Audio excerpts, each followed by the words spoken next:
Welcome to India's largest online platform. A very warm welcome to you. सबका बहुत बहुत स्वागत है आपका अनअकैडमी पर। और ये जो चैनल है, remember it, maps 101 is going to prove highly instrumental. ये आपके लिए काफ़ी महत्वपूर्ण होने जा रहा है इन अपकमिंग टर्म्स। और बहुत जल्दी इसे UPSC 101 का नाम दे दिया जाएगा, because it's entirely dedicated to civil services examination. So बहुत जल्दी ये इन्फॉर्मेशन भी आपको मिलेगी। By the way, I am your host, educator, instructor, जो कहना कहिए, आई एम अभिषेक, राइट। और इस चैनल के अलावा भी जो अनअकैडमी के 4 एडमिनिस्ट्रेड चैनल्स हैं जिस पे आप मुझे देख पाएंगे, दैट इज़ ज्योग्राफी 101, इस पर तो सुमित सर मिलते हैं आपको। दिस इज़ मैप्स 101 जो बहुत जल्दी UPSC 101 हो जाएगा। This is current affairs 101, this is NCERT 101। सो मेरी क्लासेस के लिए आप इन सारे चैनल्स को सब्सक्राइब करके रखिएगा, बिकॉज इससे UPSC पर जो UPSC के लिए एक बहुत ही बेहतरीन प्लेटफॉर्म आपके लिए ये होने जा रहा है। समय आपको बताएगा। बहुत ज़्यादा मेरी बातों से परसुएड होने की आवश्यकता नहीं है। I know that I am not persuading yourself, persuading you, right? But फिर भी with time you'll get to know what I'm saying, right? So अपनी विवेक के आधार पर ही ये फैसला लीजिएगा। थोड़ा सा समय दीजिए हमें, you'll get to know this thing, right? So ये 4 चैनल्स हैं। इसके अलावा आज जो हमारा सब्जेक्ट है, दैट इज़ लाइक UPSC में वैकल्पिक विषय की तैयारी कैसे करें। So see, this is like very important। और एक ऐसी चीज़ है जो अकेले, UPSC के मेंस के एग्ज़ाम के बारे में अगर हल्का सा भी आपको आइडिया है तो अभी आपको जो जानकारी है उसी के आधार पे मुझे 2-3 मिनट तक सुनिए कि भाई जो भी आपकी जानकारी है कि बहुत सारे एग्ज़ाम इस मेंस में होते हैं। 9 पेपर्स के एग्ज़ाम होते हैं। यू हैव लाइक 4 GS के पेपर्स, 2 ऑप्शनल के पेपर्स होते हैं, एक ऐसे का पेपर होता है, एक लैंग्वेज और एक इंग्लिश का होता है, वो क्वालिफाइंग होता है। मैं बताऊँगा सब कुछ। उसमें एक ऑप्शनल का जो रोल है आपका, बेसिकली वो इतना इम्पॉर्टेंट है। Just take it in 1 line from my side. एक लाइन में अगर मैं इसे समराइज करूं कि एक ऐसा चुनाव है जो आपकी पूरी मेहनत को या तो आबाद कर सकता है या फिर इक्वली बर्बाद भी कर सकता है। So that's why it is sensational. It's turning out to, it's going to be a sensational decision. It's going to be like the most important decision for you guys, right? कि exam की तैयारी करने की आप सोचते हैं, at the same time simultaneously आपके दिमाग में ये बात भी क्लियर होनी चाहिए कि आपका ऑप्शनल क्या रहेगा। मेजॉरिटी ऑफ द स्टूडेंट्स जो न्यू कमर्स होते हैं, ठीक है, अप्रोच एक ये भी होता है कि नहीं पहले GSB पढ़ते हैं फिर बाद में ऑप्शनल को डिसाइड करेंगे। नहीं, ये सब लेमैन स्टॉक है। आप बुरा मत मानिएगा मेरी बातों का। हो सकता है आपकी कुछ पूर्वधारणाएँ हों, मेरे लिए सब नए हैं। I am considering all you guys new. I am starting from the scratch. मैं बिल्कुल शुरू से और एक निष्कर्ष तक पहुंचूंगा और वो फैसला मेरे साथ आप भी ले लेंगे इस सेशन के एंड तक। That is my assurance. जो मैं बता रहा हूँ बस उसे इतने ध्यान से सुनिएगा, तभी जितने ध्यान से मैं बता रहा हूँ, जितनी तकनीकी रूप से मैं बता रहा हूँ, राइट। सो बहुत इम्पॉर्टेंट फैसला होने जा रहा है। ये बात अभी का अभी आप ध्यान में रखेंगे कि भाई इससे इम्पॉर्टेंट फैसला UPSC की प्रिपरेशन में कुछ और हो ही नहीं सकता है। अच्छा, शुरू करने से पहले ही, ठीक है, मैं आपको अपने बारे में तो बताया ही कि भैया मैं अभिषेक और ये मेरा एक्सपीरियंस है, टीचिंग एक्सपीरियंस एंड ऑल। मेरी पढ़ाई जो रहेगी वो एब्सोल्युटली बाइलिंगुअल मोड में रहेगी। दोनों मीडियम वालों को बराबर जस्टिस मिलेगा। इनफैक्ट पर्सनली मुझे कि दोनों लैंग्वेज में I have been strictly an English medium student, लेकिन हिंदी मैंने हमेशा अप्रिशिएट किया और भगवान की दया से मुझे दिक्कत इन दोनों भाषाओं में किसी में होती नहीं है, राइट। बहुत सारे सक्सेसफुल स्टूडेंट्स के साथ मैं रहा हूँ, तो उसका एक अल्टीमेट एडवांटेज आपको मिलेगा ही मिलेगा, राइट। ये मेरा अश्योरेंस है। कुछ भी शुरू करने से पहले, अच्छा हाँ, एक बात और, ये मेरा एडुकेटर कोड है, दैट इज़ ड्रैव। अनअकैडमी पे हर एडुकेटर को एक कोड असाइन होता है। So this is drive.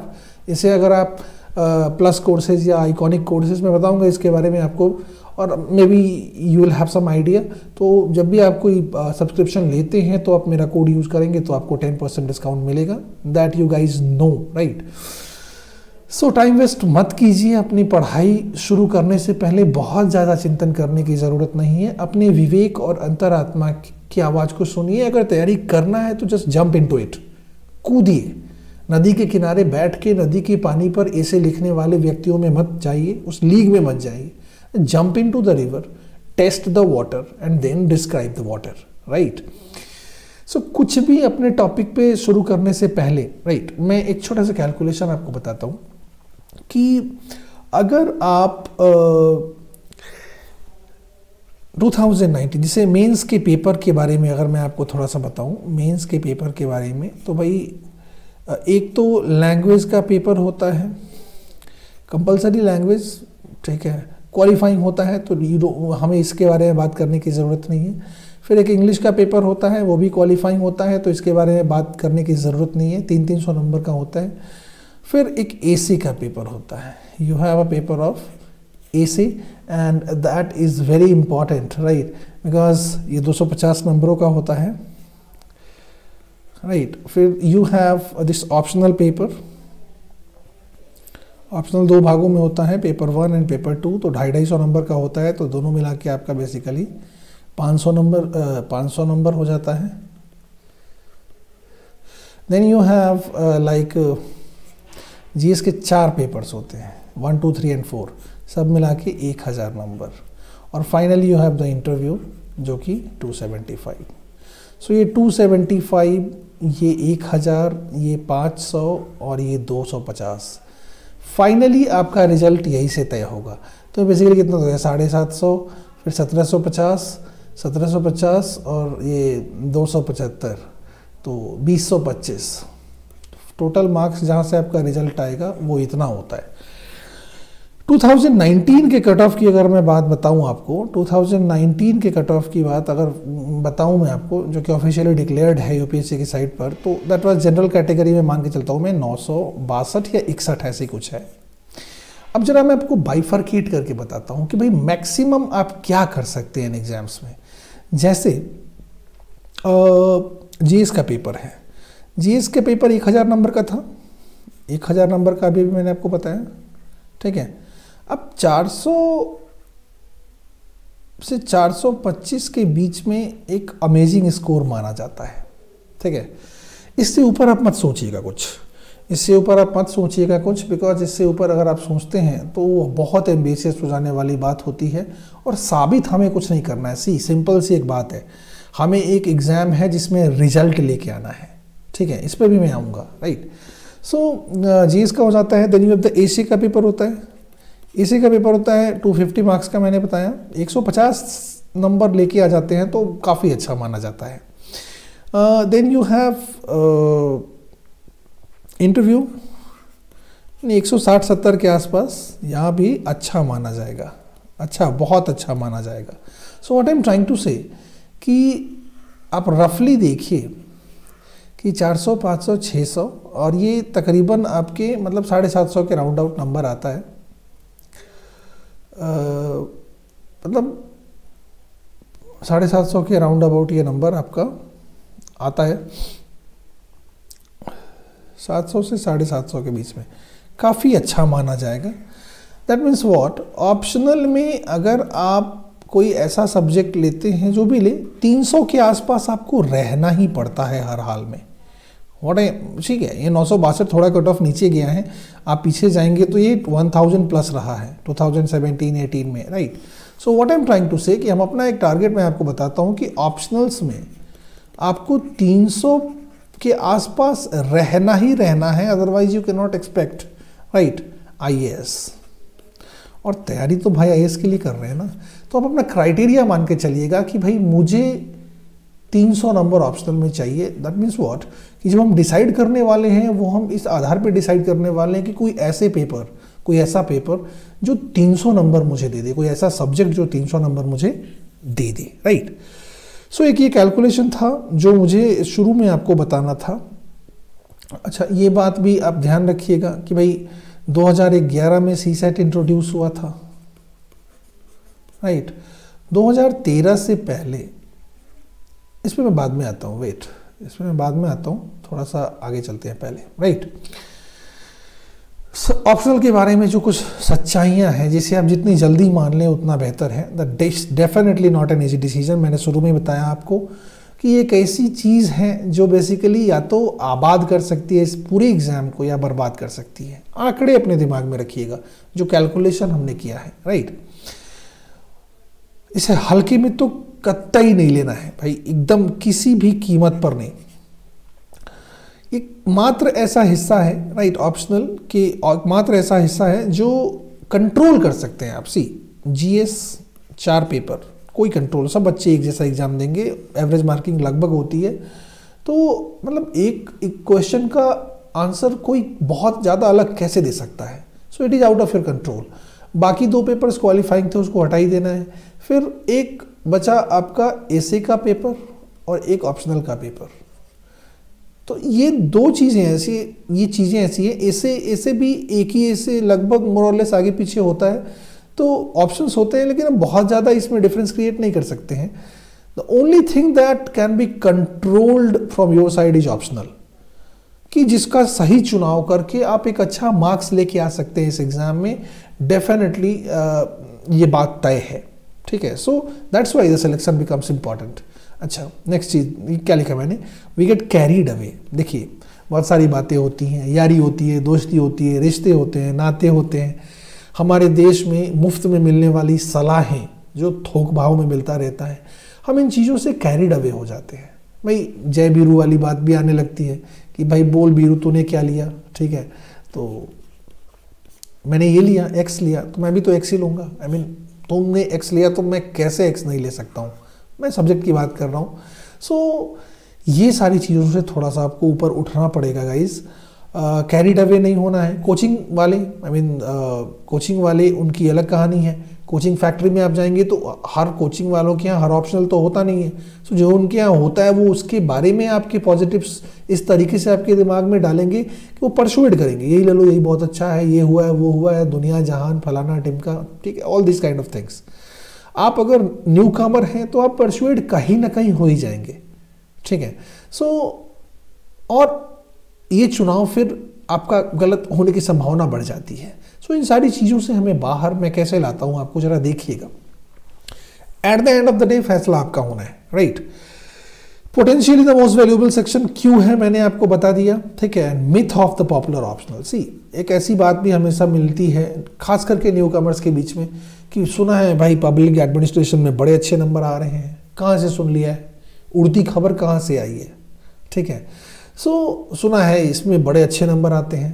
तो देखिए ऐसी कुछ बात होती नहीं है। आई मीन कोई ऑप्शनल पॉपुलर होता नहीं है, लेकिन एक बात ज़रूर अपने दिमाग में रखिएगा कि हर ऑप्शनल में बराबर नंबर नहीं आता है। अभी का अभी इस फैक्ट को अपने दिमाग में गांठ बांध के रख लीजिए कि भाई हर ऑप्शनल के बराबर नंबर नहीं आते हैं, राइट। सो इसलिए चुनाव और भी इम्पॉर्टेंट हो जाता है। आपको ट्रेंड्स देखना होता है, अभी यूपीएससी किस सब्जेक्ट में अच्छा मार्क्स दे रही है या आ रहे हैं, आपको ट्रेंड एनालिसिस करना है। आपको अपने आँख कान खुले रखने हैं बिफोर टेकिंग द ऑप्शनल्स, और इन गलतियों का बहुत ध्यान रखना है जो मैं बता रहा हूँ, ठीक है। और ये बात गांठ बांध के दिमाग में रखना है कि हर ऑप्शनल आपको बराबर मार्क्स नहीं देगा। This is again a myth. That's why the selection becomes very important, ठीक है। नाउ मूविंग अहेड, कुछ मूलभूत प्रश्न अपने आप से पूछिएगा। ऑप्शनल क्या है जानते हैं, हमने डिस्कस कर लिया है। व्हाई इट इज इंपॉर्टेंट, इसका भी जवाब आपको मिल चुका है, ठीक है। क्यों इंपॉर्टेंट है, आइदर यू कैन क्रिएट और डिस्ट्रॉय द होल प्रोसेस, ठीक है। व्हाई सिलेक्शन इज इंपॉर्टेंट, इसका भी जवाब आपको पता है। And how to choose, right. ये एक क्वेश्चन है जो अब हमारे बचे हुए डिस्कशन का मुख्य मुद्दा रहेगा, हाउ टू चूज। सिलेक्शन में एक और बात मैं आपको बता दूं कि यूपीएससी देने के क्रम में अपने आसपास के स्टेट पीसीएस को आप मत भूल जाइएगा। जिस आपका जो होम स्टेट है प्लस जो नियर बाई स्टेट्स हैं, जैसे कुछ स्टेट हैं जो एग्ज़ाम सिविल सर्विसेज का ठीक से लेते रहते हैं, लाइक उसमें यूपी एक है, then you have Bihar, then you have Rajasthan administrative services, right, then you have Chhattisgarh, Uttarakhand, मतलब हैं। सो अपने होम स्टेट और आसपास के स्टेट्स का ध्यान जरूर रखना है। हर state at the end of the day एक ऑप्शनल पे आ चुका है, एक ऑप्शनल पे आ चुका है लगभग स्टेट्स, और बहुत सारे स्टेट्स लाइक झारखंड, छत्तीसगढ़ तो ऑप्शनल खत्म ही कर चुका है। UP, Bihar slowly and gradually एक ऑप्शनल पे आ चुके हैं, they have the tradition of following what the UPSC is prescribing. State PCS का ये नियम है कि वो वही करते हैं, आज करें या कल करें, जो यूपीएससी कर रहा है, ये एक फैक्ट है, राइट। सो ये बातें अपने दिमाग में रखिएगा। मूविंग अहेड, पॉपुलर पैरामीटर्स, देखिए यहाँ पे मैं आपके दिमाग अपने अपने अपने अंदर झांक के देखिएगा आप, राइट। ये जो बातें मैं कह रहा हूँ वो कितना सही है और कितना गलत है। और एंड बी ऑनेस्ट, इस सेशन की रिक्वायरमेंट है कि आप इस सेशन में एब्सोल्युटली ऑनेस्ट रहें अपने साथ, अपने लिए, बिकॉज ये जो फैसला होने जा रहा है वो आपके यूपीएससी की प्रिपरेशन का एक माइलस्टोन होगा अनडाउटेडली। ये मैं मानता हूँ, आपको मानना है, मेरे मानने से बहुत कुछ नहीं होने जा रहा है, ठीक है। So be honest with yourself at least in this session, absolutely विशुद्ध रूप से ईमानदारी अपने आप प्रति रखिए जब तक ये सेशन चल रहा है, राइट। इंटरेस्ट किसके, मतलब पैरामीटर्स का मतलब है कि किन आधारों पे आप चुनाव करते हैं। तो भाई Ruchi, very important point, absolutely this is important. Ruchi का मतलब कि भाई मुझे जो अच्छा लगेगा वही मैं पढ़ूंगा ना, तो अच्छी बात है। इंटरेस्ट इज इंपॉर्टेंट अगर इस पैरामीटर पे आप चुनाव करते हैं तो। स्कोरिंग, एक बात मैं जो आपको बताने की कोशिश कर रहा हूं कि इससे इंपॉर्टेंट कोई पैरामीटर नहीं होना चाहिए। मैंने क्या बोला, शुरू में जो कैलकुलेशन हमने देखा था उसमें हम ये मान के चल रहे थे कि 300 के आसपास हमें रहना है, और हर सब्जेक्ट बराबर नंबर नहीं देता, और इसलिए ट्रेंड एनालिसिस और जो आँख कान खुले रख कर इसका चुनाव करना आवश्यक हो जाता है। सो इसमें देखिए, अगर कभी बात आती है कि इंटरेस्ट इंपॉर्टेंट है, बिकॉज अगर आप किसी सब्जेक्ट में को पसंद नहीं करते हैं, अच्छा नहीं लगता है आपको पढ़ने के क्रम में, तो आप उसको कैसे झेलेंगे 500 नंबर के लिए। और 500 नंबर में 60% वो भी यूपीएससी के मार्किंग स्कीम में लाना is difficult. So interest becomes important. Scoring, scoring होना ही चाहिए भाई। अब देखिए कि उस सब्जेक्ट में नंबर आ रहे हैं नहीं आ रहे हैं, कब से कैसा सीन है, ये आपको जरूर देखना है, ट्रेंड को समझना है, ठीक है। सो मैं ये बताने की कोशिश कर रहा हूँ कि जो स्कोर है, स्कोरिंग होना सब्जेक्ट का इज वेरी इंपॉर्टेंट, ठीक है। ये आप जरूर चेक करेंगे, ये ट्रेंड एनालिसिस करके आपको पता चल जाता है, ठीक है। लेकिन कभी अगर कन्फ्लिक्ट आ जाए, दैट इंटरेस्ट वर्सेस स्कोर की बात आ जाए कि भाई मुझे ठीक भी लग रहा है, मान लीजिए जैसे 2 सब्जेक्ट है, ठीक है, ए एंड बी, आपको ये अच्छा लगता है, ये स्कोरिंग भी है, आपको ये अच्छा लगता है, मतलब ये स्कोरिंग भी है, अच्छा लगता है, ये भी अच्छा लगता है, ये थोड़ा ज़्यादा स्कोरिंग है, ये थोड़ा सा कम स्कोरिंग है, थोड़ा सा, तो आप जबकि ये ज़्यादा अच्छा लगता है, ये ज़्यादा अच्छा लगता है, लेकिन थोड़ा कम स्कोरिंग है, तो फिर भी अंडर दैट अगर ऐसा कोई विद्रोह आपके मन में आ जाए, अंतर मन में आए, तो आप मार्क्स का ही साथ लीजिएगा, ठीक है। अगर मान लीजिए थोड़ा कम अच्छा लगता है, बहुत अच्छा लगता है, फिर भी 4 महीने ऑप्शनल की तैयारी का मिनिमम टाइम है, थोड़ा कम अच्छा लगता है तो आप 6 महीने में कर लेंगे।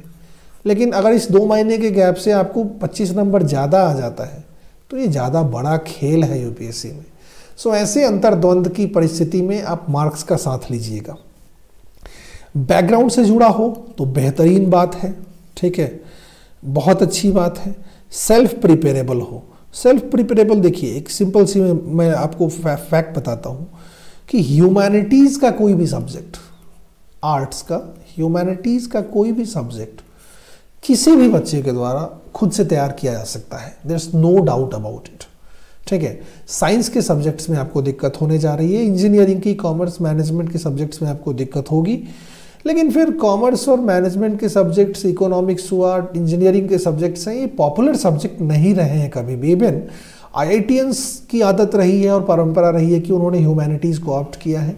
जैसे एक्सक्लूसिवली अगर मैं बताऊं तो जो लिटरेचर है, उनकी जो लैंग्वेज पे लिटरेचर अलग अलग लैंग्वेजेस के हैं, जैसे हिंदी लिटरेचर है, गुजराती लिटरेचर है, पाली तो हटा दिया गया, संस्कृत है, ये सब बड़े डिज़ायरेबल ऑप्शनल्स माने जाते हैं ह्यूमैनिटीज़ में।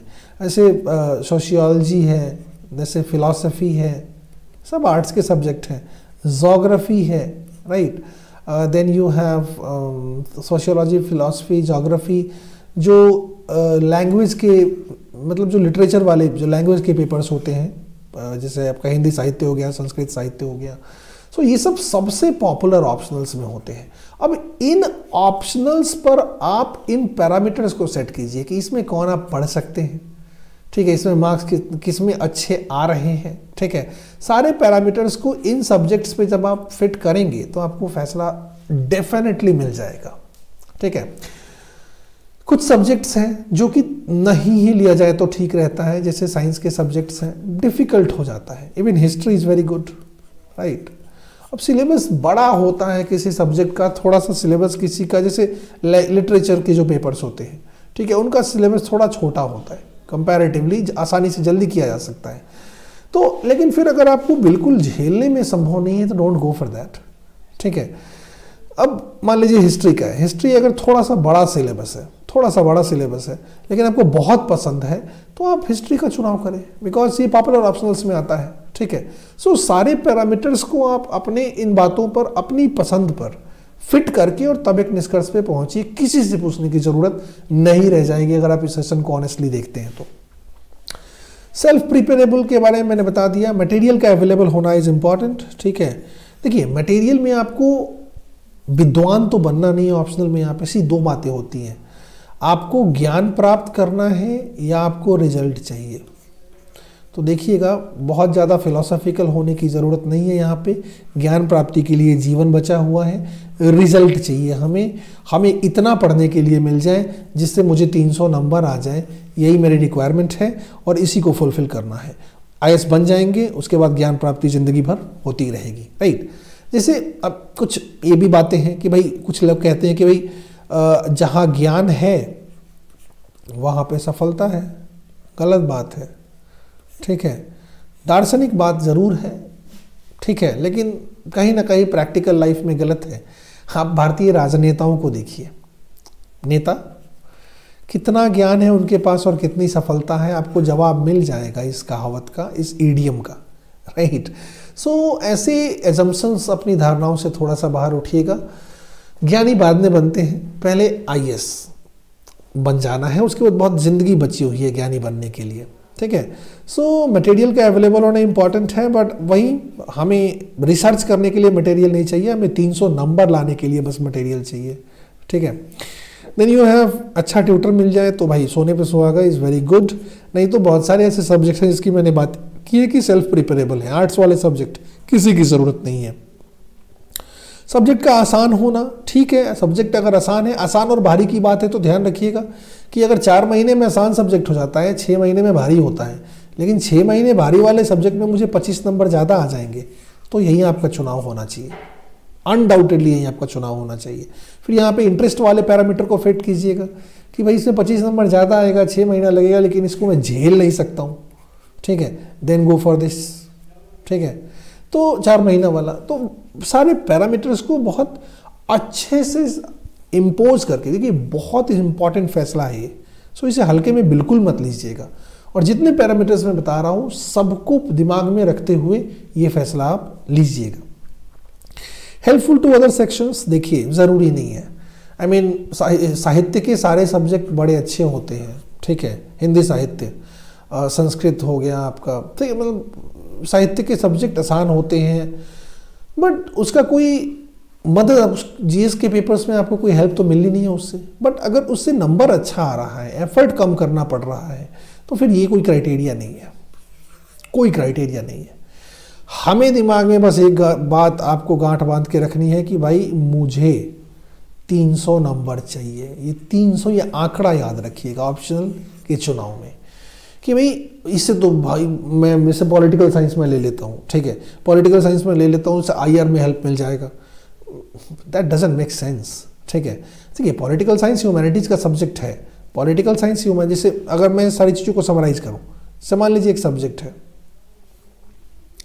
जैसे मान लीजिए एक सब्जेक्ट है, कोई भी सब्जेक्ट A, इसमें 300 नंबर आ सकता है, 300 नंबर आ सकता है, लेकिन मुझे पसंद थोड़ा कम है, थोड़ा सा कम, इट्स ओके।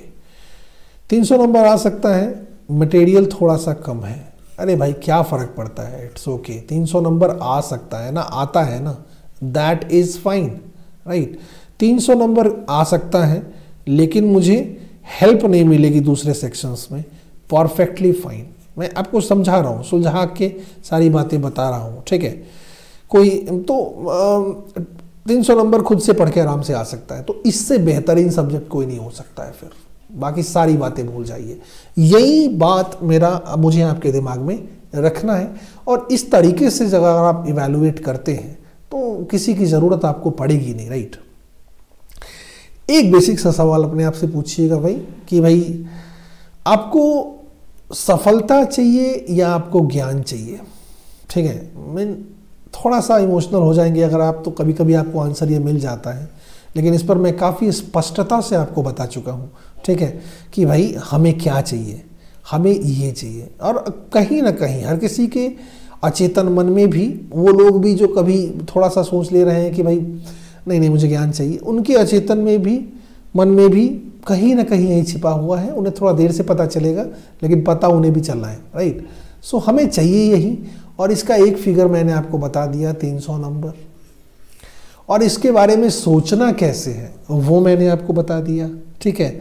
सारा ट्रेंड एनालिसिस मैंने कर लिया, मैं वो सारी बातें भी बता दी। जैसे एक छोटी सी बात मैं आपको और बताना चाहूँगा यहाँ पे, कि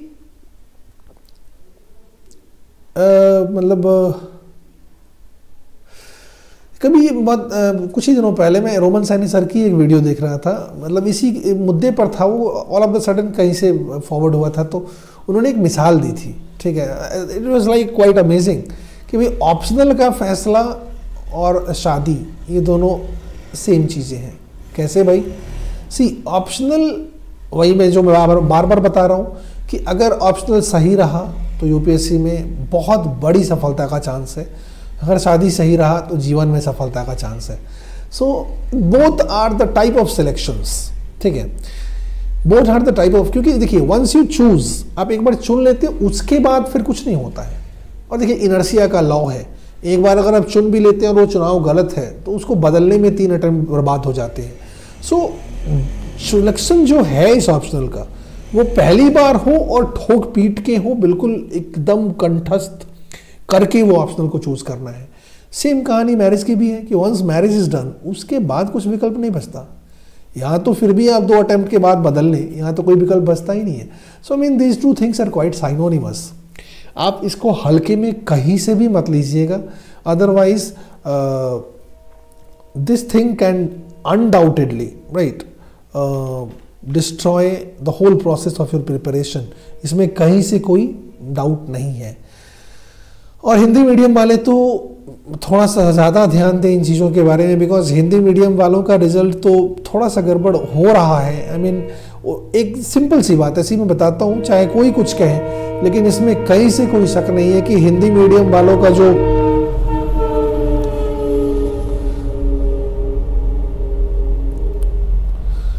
इसमें कहीं से कोई शक नहीं है कि हिंदी मीडियम वाले जो हैं, ठीक है, उनके पास मटेरियल की कमी है। मटेरियल की कमी है मीन जिस प्रकार का सागर, मतलब खास करके जीएस की बात कर रहा हूँ मैं, जिस प्रकार का सागर इंग्लिश मीडियम में आज की तारीख में अवेलेबल है, वो सागर क्या तालाब भी नहीं है अगर आप हिंदी मीडियम की बात करें। तो हिंदी मीडियम वालों के लिए ऑप्शनल का सिलेक्शन तो और इम्पॉर्टेंट हो जाता है भाई, बिकॉज उनको स्कार्सिटी में सारे काम करने हैं। और हिंदी मीडियम वाले इस मटेरियल की अवेलेबिलिटी की वजह से एटलीस्ट जीएस में, आई मीन बुरा मत मानिएगा बट ये फैक्ट है कि हिंदी मीडियम वाले when it comes to like this GS, Hindi medium वाले इंग्लिश मीडियम वालों को बीट नहीं कर सकते हैं। जीएस की बात मैं कर रहा हूँ। इसका मतलब ये नहीं कि हिंदी मीडियम वाले बेकार होते हैं, कमज़ोर, no no no, please don't take it like this. GS में जो मटेरियल की अवेलेबिलिटी है वो कुछ इस तरीके से है कि हिंदी मीडियम वाले थोड़े से पीछे रह जाते हैं इन अभाव के कारण। सो हिंदी मीडियम वालों के लिए ऑप्शनल तो फिर और इम्पॉर्टेंट हो जाता है कि भाई उनका तो फिर ये हर चीज़, मतलब ये ऐसी कहानी हो जाती है कि भाई ये अगर गलत हो गया तो उनका तो भाई प्रयास और बेकार होने वाला है। सो हिंदी मीडियम वाले थोड़ा और ज़्यादा ध्यान में रखिए, ठीक है, बिकॉज उनका ऑप्शनल का चयन कंपैरेटिवली इंग्लिश मीडियम वालों के स्टूडेंट्स की तुलना में और ज़्यादा महत्वपूर्ण हो जाएगा। कारण क्या है मैंने आपको बता दिया है, राइट। सो आशा करता हूँ कि आपको ये डिस्कशन अच्छा लगा हो, ठीक है, और इससे मदद मिले आपको ऑप्शनल के अपने सिलेक्शन में। जो बातें मैंने बताई हैं उसको अपने फैसले की जो प्रक्रिया होगी उसमें ज़रूर इनकलकेट कीजिएगा, काफ़ी हेल्प मिलेगा। और कुछ पूछना हो तो आप अपने कमेंट बॉक्स में, ठीक है, ज़रूर वो क्वेश्चंस डालिएगा। I will definitely try and reply, right. So thanks for watching this session. Do subscribe this channels and आइए अनअकैडमी पर मिलिए बहुत सारे अमेजिंग टीचर्स से, जिससे पढ़ने के लिए कहाँ कहाँ हम भटकते रहते हैं। तो एट नो प्राइस अगर वो आपके सामने है, आई मीन अगर मैं प्लस कोर्स की बात करूँ, प्लस कोर्स, तो प्लस कोर्स की सब्सक्रिप्शन अगर 49,500 है, अगर आप मेरा कोड यूज़ करते हैं that is drive, right, 10% of मिलता है। तो सारी जीएस की पढ़ाई 44,550 रुपीज़ में 1 साल के लिए है। आप इतने बच्चे हैं नहीं, आप समझ रहे हैं कि दिल्ली में 1 साल रह के पढ़ाई करने का खर्चा क्या होता है। सो एट नो प्राइस अगर इतने सारे विकल्प आपको मिल रहे हैं तो छोड़िएगा मत इसे और सोचिए मत ज़्यादा, ठीक है। Jump into the water, test the jump into the river, test the water and then write speak something and then make your opinions. एक आइकॉनिक वाला सब्सक्रिप्शन है, इसका और भी फ़ायदा आपको मिल जाता है कि आइकॉनिक में एक पर्सनलाइज्ड मेंटोर मिलता है। अमेजिंग थिंग, इस पूरी प्रक्रिया में अगर कोई आपको उंगली पकड़ के चलना सिखाए तो बहुत ये प्रोसेस सक्सेसफुल, उसमें सफलता की संभावना बहुत बढ़ जाती है। इसी इतना कुछ करना होता है कि कब आप गलत रास्ते पे निकल जाते हैं, ठीक है, आपको खुद पता नहीं चलेगा, और जब तक पता चलेगा तब तक 3-4 साल बीत जाएंगे। सो एक पर्सनलाइज्ड मेंटोर जितने दिनों का आप सब्सक्रिप्शन लेते हैं वो आपके साथ रहता है, ठीक है। So what can be more amazing than this. और फिर इसका आइकॉनिक का प्राइस हाइक भी होने वाला है, तो बहुत जल्दी, मतलब जल्दी से जल्दी अगर आप सोच रहे हैं तो just start this process. So I hope you enjoyed the session and I will catch you on those 4 channels जिसका नाम मैंने आपको बताया है। सबको सब्सक्राइब कीजिएगा and if you are planning to prepare then just prepare, don't think much about it, right. So see you very soon in the next session. Do subscribe the channels for my daily videos. Thank you.